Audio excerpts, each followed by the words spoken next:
সীতাপুর গ্রামে ফারুক নামে একজন লোক ছিল। ফারুক ছিল একজন সৎ ও দয়ালু। সে সবসময় সত্যের পথে চলত এবং অন্যদের সাহায্য করত। একদিন সে একটি দূরের গ্রামে যাচ্ছিল।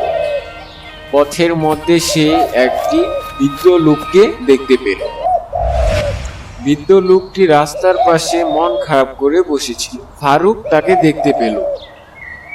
চাচা, আপনার মন খারাপ কেন? আপনার কি হয়েছে? বাবা, আমার সব টাকা পয়সা চুরি হয়ে গেছে, কিন্তু আমার কথা কেউ বিশ্বাস করছে না। লোকটি একা একা বসে আছে, তার কথা কেউ বিশ্বাস করছে না। আমাকেই কিছু একটা করতে হবে। চাচা, আপনি চিন্তা করবেন না, আমি আপনাকে সাহায্য করব। এই নিন চাচা, এগুলো নিন। তোমাকে অনেক ধন্যবাদ বাবা, তুমি অনেক ভালো ছেলে। আমি তোমার মঙ্গল কামনা করি, ভালো থেকো।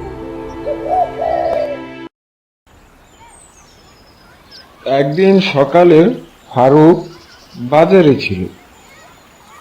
ফারুক তখন দেখতে পেল একটি ধনী ব্যক্তি তার দিকে এগিয়ে আসছে।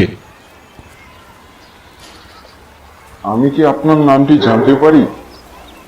হ্যাঁ, অবশ্যই, কেন নয়, আমার নাম ফারুক।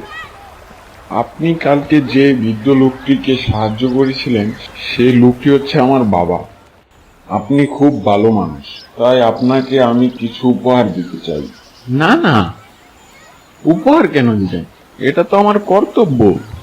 আমার কোনো কিছুই চাই না, আমি তাকে সাহায্য করতে পেরে আমার খুব ভালো লেগেছে।